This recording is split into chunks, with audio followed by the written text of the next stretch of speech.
Ah oui, oui, oui, tu vois pas plus loin que l'année d'après. Quand tu apprends que c'est 50% de décès suivant l'année du diagnostic, tu penses pas à dans 5 ans, hein. Clairement, clairement. J'ai une petite anecdote là, mais j'hésite même à la sortir tellement. Bon, allez, je vais la dire. Quand je me disais que si un jour je prends l'avion et que l'avion s'écrase, dans mes stories avant ma chimio, je disais, les gars, vous voulez me soutenir? Eh ben, ne m'envoyez pas de message. Ouais, force, à toi, Loops, t'inquiète, je crois en. Aujourd'hui, on ne va pas parler de maladie, on va parler de reconstruction, de force mentale et de ce moment où tout a basculé. Nous avons l'honneur d'avoir parmi nous aujourd'hui Loops Melan.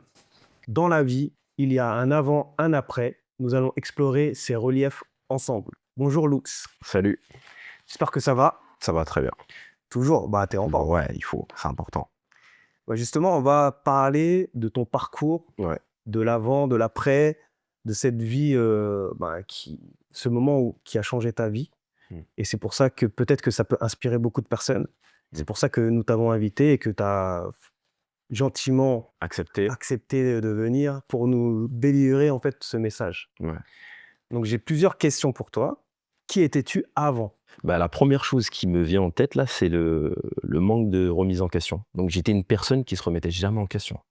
Ça, c'était voilà. Si je pensais quelque chose, c'était je dirais quoi, peut-être l'arrogance, euh, l'arrogance, peut-être un excès de confiance en soi, mais même parfois démesuré, démesuré. Voilà. Comme tout à l'heure, on m'a discuté un petit peu, renversons habilement la situation à notre avantage. Ben là, si je renverse habilement la situation à mon avantage, ben, c'est que je suis une meilleure personne aujourd'hui. Voilà. Donc avant ça, ouais, on va dire que j'étais quelqu'un qui était un excès de confiance en soi, zéro remise en question. Je pense que c'est les 2 critères qui m'auraient défini avant cette maladie. Mais quand est-elle survenue cette maladie? Alors j'avais, au diagnostic, j'avais 19 ans. 19 ans si mes souvenirs sont bons et ouais, donc ouais, 2012, l'année du bac et donc voilà, une vie normale, hein. Sportif, je faisais du foot, voilà, du foot. Rien d'extraordinaire, on va dire, sur, la personne que j'étais. Voilà, c'est vraiment le step, OK, stop et grosse transformation, jusqu'à aujourd'hui et ça aujourd'hui, bon, on se transforme tous les jours, quoi. Parce que ça t'est arrivé quand même relativement jeune. Ouais, En ouais, plus, en période de, voilà, on va dire bac, ouais. tu dois te concentrer, tu sais pas forcément l'orientation que tu vas avoir. Est-ce que ça a changé ta vision de Ah l'avenir? oui, ah oui, oui, oui, tu vois pas plus loin que l'année d'après. Quand tu apprends que c'est, 50% de décès suivant l'année du diagnostic, tu penses pas à dans 5 ans, hein. Oui, voilà. Là, tu te dis, attends, il y a un souci là, les gars. Parce qu'on dit souvent, on peut avoir beaucoup de problèmes, Ouais, 99 problèmes, ouais, c'est ça. mais dès que tu as un seul problème de santé, Ah, bah, ça reste un ton seul. seul et unique problème de santé Ouais, qui va éteindre en fait tous les autres problèmes. Tu ouais, n'en auras plus d'autres. Tu n'auras qu'un seul problème, c'est le problème de santé. voilà. D'où le fait que tu vois pas plus loin que l'année prochaine. Oui, ouais, c'est ça. Ouais, voilà. Donc ouais, ouais, c'était, focus sur ça, tu qu'un problème. Donc tu avais un rythme de vie par rapport au sport, Mmh. par rapport à l'école, Ouais, par rapport à ta vie familiale et enfin, tu avais pas forcément de vie familiale, tu avais pas d'enfants, mais ouais, avec tes parents et tes frères et sœurs aussi ouais. peut-être. Comment t'ont-ils soutenu en fait dans cette période-là? Je dirais par la présence, parce que c'est, au niveau de la présence vis-à-vis de ma famille, donc mes frères, mes sœurs, mon père, ma mère, ils étaient bien présents. Donc je dirais que le gros soutien que j'ai eu, c'était leur présence. Voilà, ils étaient là. Je claquais des doigts, il y avait un membre de ma famille qui était là. Voilà. Ça, c'est le gros avantage, je le dis tout le temps, toujours, je crie haut et fort. Gros, gros, gros avantage de ma famille, je claquais des doigts, il y avait quelqu'un. Ils étaient là, en tout temps, en tout lieu, voilà. Donc tu as eu un support, c'est ce qui t'a permis aussi de The support, the support, the support. Dans mon livre, j'ai écrit que la famille, l'environnement, c'est pièce maîtresse, hein. Moi, je me rends compte de la chance que j'ai eue, hein. Ça, c'est indéniable.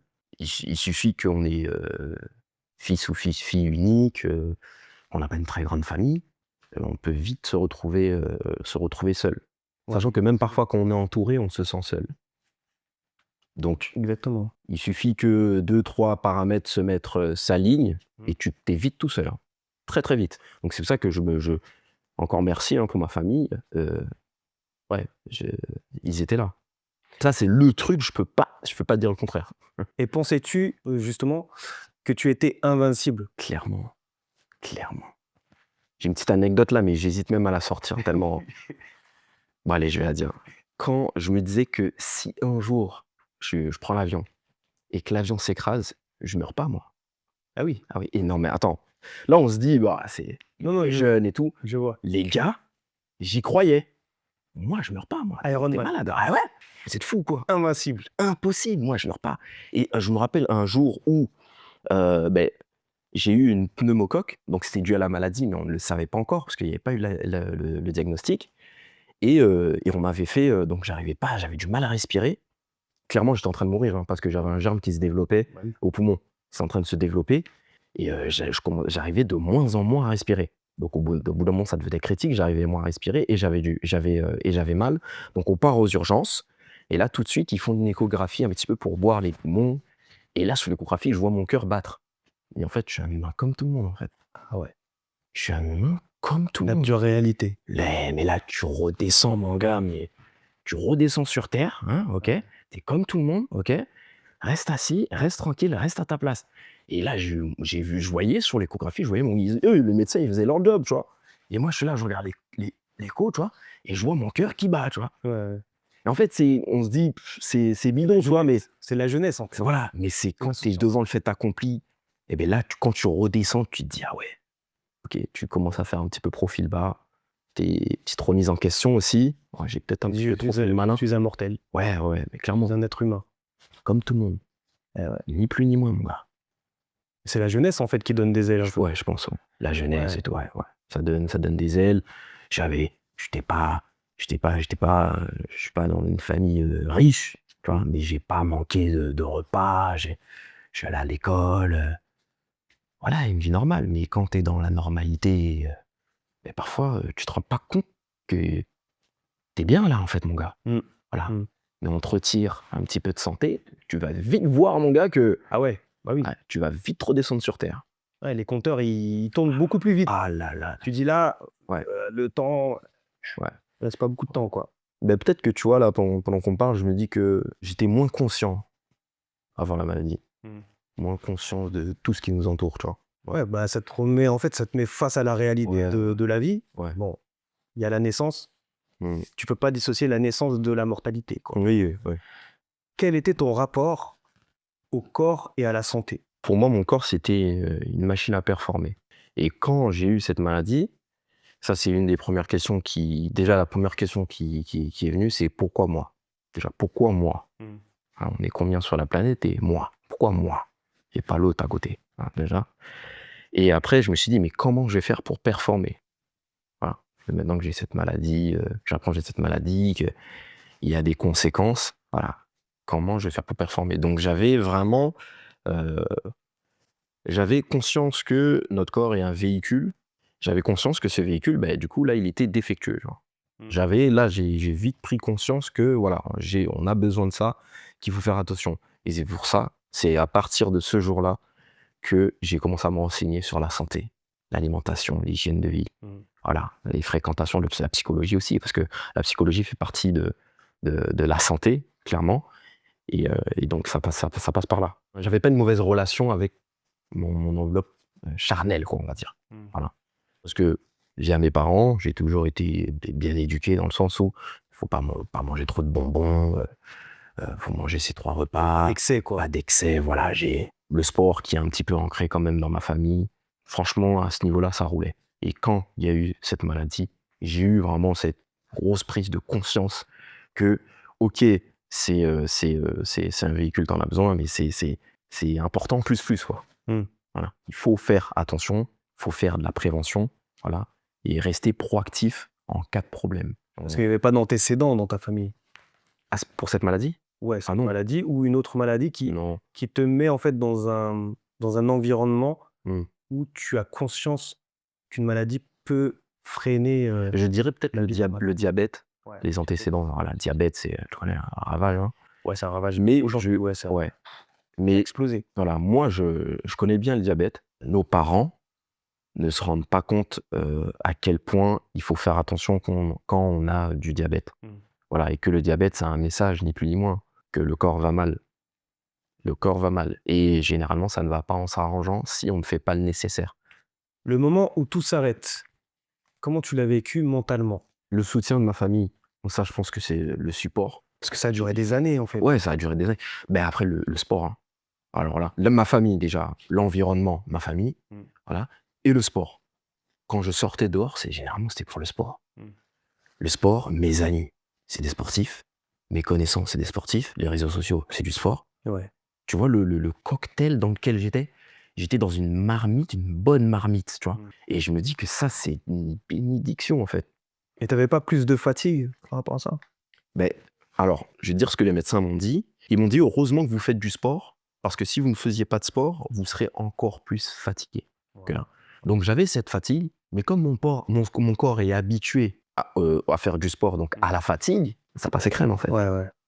Ah, ça passait crème, parce que le corps est habitué. T'avais suffisamment d'énergie. Oui, ouais, clairement. Et les médecins, ils disaient, ouais, c'est pour ça. Le fait de faire du sport, le fait de pas être dans l'excès au niveau de la nourriture, Ouais, oui, voilà, genre d'avoir une hygiène de vie correcte. C'était pas extraordinaire, mais c'était correct.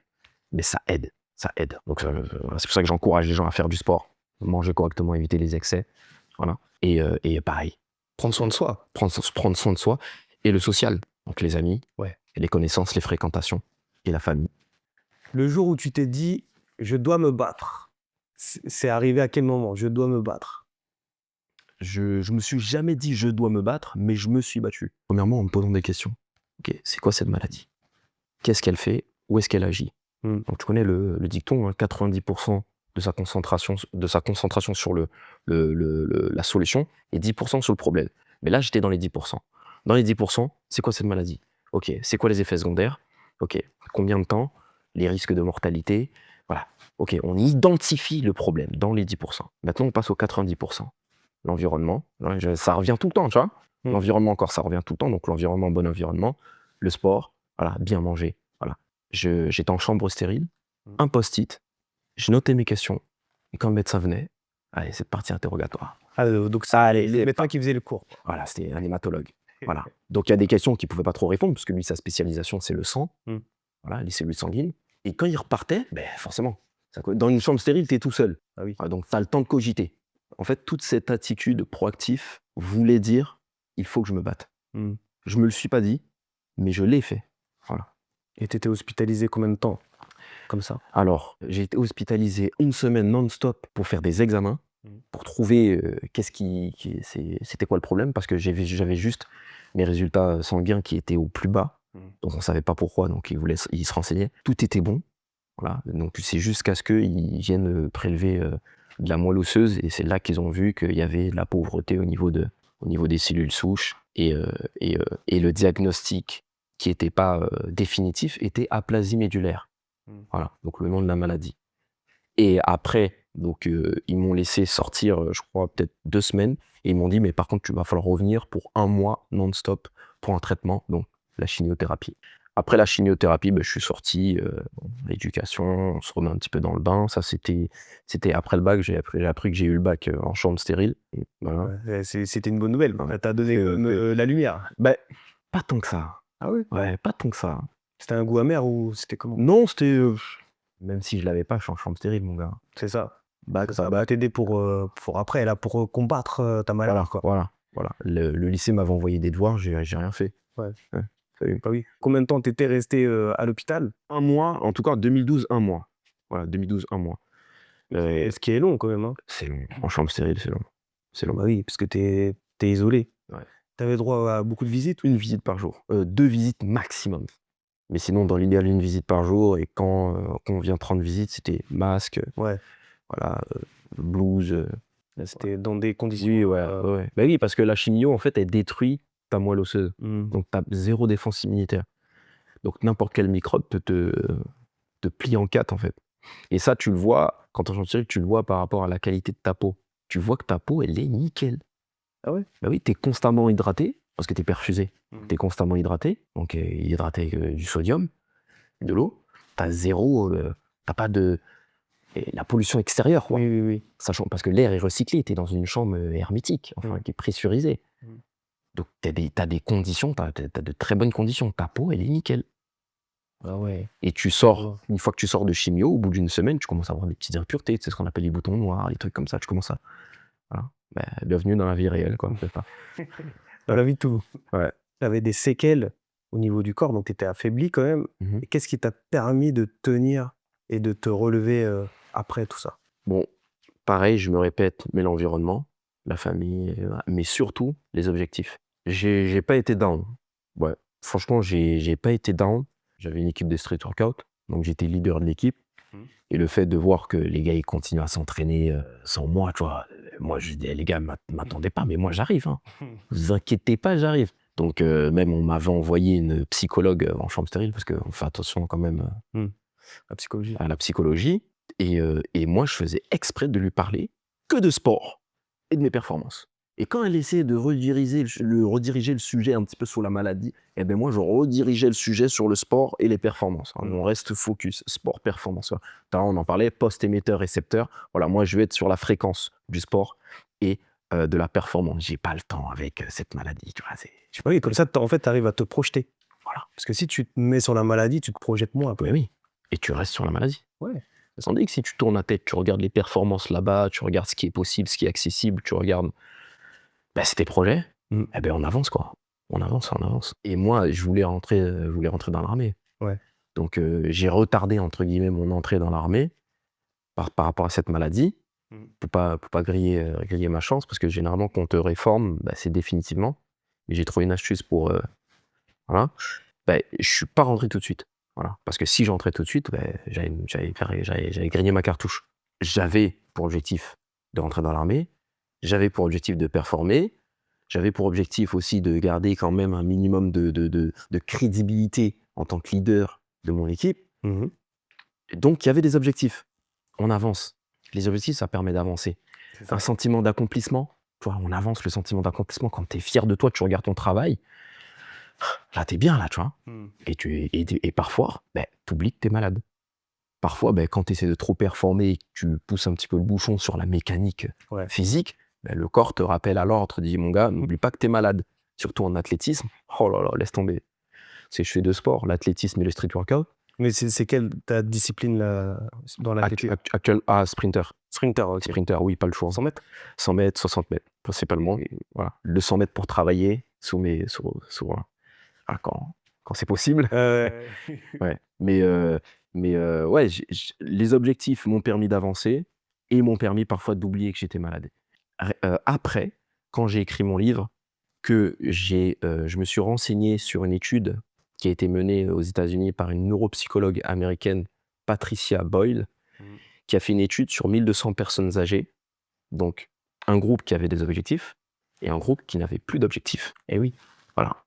Et l'étude, elle a été jusqu'à ce que tout le monde soit décédé. Et ils ont remarqué que forcément, les personnes qui n'avaient plus d'objectifs décédaient beaucoup plus vite et développaient beaucoup plus de pathologies. Alzheimer, diabète, ce genre. Et ils ont remarqué aussi que sur l'autopsie des personnes qui avaient des objectifs, que sur l'autopsie, on voit l'Alzheimer, mais que de leur vivante, elle ne s'est jamais manifestée, la maladie. Et les personnes âgées qui avaient des objectifs cicatrisaient même plus vite. Pourquoi ? Parce qu'elles avaient encore des projets, en fait. Et c'est logique. Mais donc, et c'est là que je me suis dit, mais regarde, moi, quand j'y repense, j'avais encore des objectifs. Donc voilà, tout ça pour venir appuyer le fait d'avoir des objectifs, ça peut vous maintenir dans la course, en fait. Sur circuit, quoi. Et ça, avoir des objectifs. Ça, c'est ta routine mentale, en fait. Ah oui. Et surtout, mais il faut se dire aussi, regardez, pour les personnes qui essaient de se mettre au sport, qui vont faire un footing le matin, après, vous vous sentez comment ? Ouais. Bon, après, t'as la dopamine. Mais oui, mais c'est ça. Satisfait. T'es en forme, t'es bien, t'as le moral, et on y va, quoi. Quelle est ta routine alimentaire ? Ma routine alimentaire, le matin, smoothie. Ouais. Voilà, smoothie. Donc, je prends mes protéines, donc de la whey, isolate, de l'eau, des amandes. Donc, des fois, je varie les fruits oléagineux, mais il y en a toujours des fruits oléagineux. Donc, amandes, noisettes, noix de cajou. Voilà. Je rajoute à ça des graines, donc graines de lin, graines de sésame. Clou de girofle que j'écrase moi-même. Et ça, je le prends comme un médicament. Donc, d'autres vont dire, mais c'est dégueulasse, moi, je le mâche pas. Voilà. Quand je C'est mets en fort, cours, mais c'est c'est très fort. cicatrisant, c'est ça? C'est l'antioxydant, c'est l'aliment le plus puissant au monde. Sur le globe, il n'y a aucun autre aliment plus puissant que le clou de girofle au niveau antioxydant, grâce à l'eugénol qui est dedans. Voilà. OK. Donc ça met une tempête à la cannelle, le gingembre, les baies, ça met, voilà, c'est tous, voilà, clou de girofle. Donc moi je l'écrase, voilà, parce que pour augmenter la biodisponibilité, et voilà, avec mon smoothie, je prends. À ça, je rajoute toujours 1 ou 2 fruits, donc la banane, poire, principalement, ou sinon l'un des 2 ou les 2. Et je mixe. De temps en temps, de la spiruline, suivant les besoins. Magnésium aussi, suivant les besoins. Collagène aussi, suivant si je suis blessé ou pas. Le grammage, je varie, Ouais. suivant le contexte. Mais pour base, ça, c'est généralement 90% de ma routine matinale au niveau alimentaire, c'est ça. Au niveau des bonnes choses que j'apporte à mon corps, au niveau des vitamines, des minéraux, des phytonutriments, des micronutriments, macronutriments, je suis boosté, quoi. Là, j'ai un bon apport, quoi. Et après, généralement, le midi, en période de compète, je privilégie les légumes et les protéines, avec quelque chose de viande maigre, voilà, le poulet, voilà, de la dinde, pourquoi pas, des œufs, les œufs, voilà. Donc, la valeur biologique la plus élevée au monde, c'est les œufs. Pour les aliments, Ouais. c'est les œufs. Valeur biologique, c'est une composante de la biodisponibilité. Faut pas confondre. Valeur biologique, c'est juste pour les protéines. Donc l'assimilation des protéines, elle est à 100. Donc dans un steak, il y a peut-être 20 grammes de protéines. Tu vas pas assimiler les 20 grammes. Ouais. Tu vas en assimiler un petit peu moins. C'est ça la biodisponibilité. Et quand dans la biodisponibilité, on peut cibler tout, pas que les protéines, toutes les vitamines et minéraux, voilà. Mais quand on parle de valeur biologique dans la biodisponibilité, on parle des protéines. OK. Voilà. Donc pour les protéines, dans un steak, tu vas en assimiler un petit peu moins. Dans les œufs, s'il y a 6 grammes de protéines dans un œuf en moyenne, tu prends les 6 grammes. Ouais. Voilà. En plus de tous les bons nutriments de l'œuf. Ouais. Voilà. Donc l'œuf, C'est une pépite. oh, C'est l'or, c'est l'or. une pépite. Ouais. Les gens ne s'en rendent pas compte. Voilà. Et pour ceux qui disent, ouais, ça augmente le cholestérol, non. Il y a le cholestérol alimentaire, le cholestérol qu'on a, c'est 2 choses différentes. Justement, dans ce parcours, est-ce qu'il y avait aussi le spirituel? Oui. Ouais. Moi, je crois en Dieu. Et une chose que je fais presque quotidiennement, parce qu'il y a peut-être des jours où je vais pas y penser, mais je parle à Dieu comme s'il était avec moi. Donc ça, pendant ma chimio chambre stérile, tout le temps. Là, parce que j'ai refait une greffe de moelle osseuse là en 2022, une chimio encore beaucoup plus violente que la première. Mais pareil, je m'adressais à Dieu comme s'il était avec moi. Voilà. Et on y croit et on y va. Est-ce que tu peux nous expliquer justement cette greffe avec ta sœur qui était compatible à 50%? Alors la greffe, premièrement, la chimio, elle est ultra violente pour empêcher les effets secondaires, donc du greffon. Toutes les chimios, tous les produits chimiques que ton corps va prendre, c'est pour détruire ta moelle osseuse. Donc je vous laisse imaginer le niveau de toxicité de ce qu'on te met dans le corps. Le médecin m'a dit: «Je me fais aucun souci pour vous, voilà, ça va très bien se passer». Voilà. Et je pense qu'il parlait de ma condition physique. Ouais, Et plus tard dans la chimio, il m'a dit: le fait de supporter une chimio ou pas dépend énormément de ta condition avant la chimio». Ouais. Juste avant ma chimio, j'ai fait mon record personnel sur 100 mètres, 10,90 secondes donc j'étais à mon prime, hein. Et sinon, au niveau de la chimie, mais c'est intérieurement, tu sens qu'il y a quelque chose en toi qui ne va pas, en fait. Ça, C'est abusé, c'est abusé. Et même encore aujourd'hui, quand je fais mon sport ou quoi, il suffit que j'augmente un petit peu le volume de travail, je chope des tendinopathies, mon gars, mais de l'espace. Et ça, c'est la chimio. C'est OK, ça détruit ta moelle osseuse pour pouvoir mettre la nouvelle moelle, OK, qui, elle, va proliférer à la place de ton ancienne moelle. Donc là, je dois être à moins d'1% de ma moelle, actuellement, et plus de 99,9% de la moelle de ma sœur. Ah ouais. Voilà. Et ta sœur, comment elle est rentrée en fait dans l'équation? Tu sais, la compatibilité. On cherche une personne compatible avec ce nouveau traitement. Ben, ton père, ta mère, frère, sœur, même si c'est pas le même père, même mère, vous êtes forcément compatibles à 50%. Ouais. Obligatoire. En priorité, En priorité, ce cercle-là, et on trouve obligatoirement quelqu'un. C'est ça qui est magnifique. Voilà. Par contre, la chimio, faut s'accrocher. Ouais. Ah, faut s'accrocher. Ouais. J'ai une connaissance qui a eu la même maladie que cette même maladie, qui a fait une septicémie, donc infection généralisée. Et là, c'est le risque de décès, il est Ah ouais. ouais. Une autre personne que je connais, parce que c'est grâce au contact, Oui, et bien sûr. l'association, tout ça, qui s'est avant la chimio, qui s'était rasé, qui s'était rasé parce que les poils tombent, donc lui, C'est ça. s'est rasé. À cause de ça, il a fait un choc septique. Ah ouais? Et ça, c'est risque de décès. Là, les gars, on est à ça. Hein. Ça te réduit aussi sur la masse musculaire, quoi, aussi. Bah oui. Ah oui. Par contre, alors là, mais laisse tomber. Le corps, il va piocher dans la masse Oui, musculaire. c'est Hein. ça. À full. C'est pour ça que quand je suis sorti, je me suis fait 6 semaines de réadaptation qui étaient basées, bon, du coup, sur le microbiote. Donc, je me suis dit que je dois manger à la semaine 25 fruits et légumes différents pour la diversité du microbiote. Ouais. Plus le microbiote est diversifié, plus tu auras comme récompense un système immunitaire fort et puissant. Voilà. Donc, c'est pour ça que j'avais ça. Et les protéines. Parce que le corps, il veut que tu as une bonne masse musculaire, il va pas se gêner. Ouais, c'est ça. Ah, il va prendre les protéines. Mais c'est en fait, tu as mieux tenu aussi. C'est une des raisons pour lesquelles j'ai mieux tenu. J'ai perdu 11 kilos de masse musculaire. Mais Pour la récupérer, c'est dur. Hein. non, ça va. Le corps, parce qu'en fait, le corps, il revient il aime bien. La mémoire. Ouais, voilà, la mémoire, et il aime bien retourner au naturel. C'est pour ça que les personnes qui perdent du poids assez rapidement, elles ont plus tendance à le retrouver rapidement. Parce que le corps tu perds 20 kilos, ben les 20 kilos là, t'as perdu 20 kilos, ouais, mais c'est pas mon état naturel. Mon état naturel, c'était les 20 kilos en plus là. Voilà, bon, je vais pas rentrer dans les détails par rapport aux adipocytes et l'hypertrophie des adipocytes. Voilà.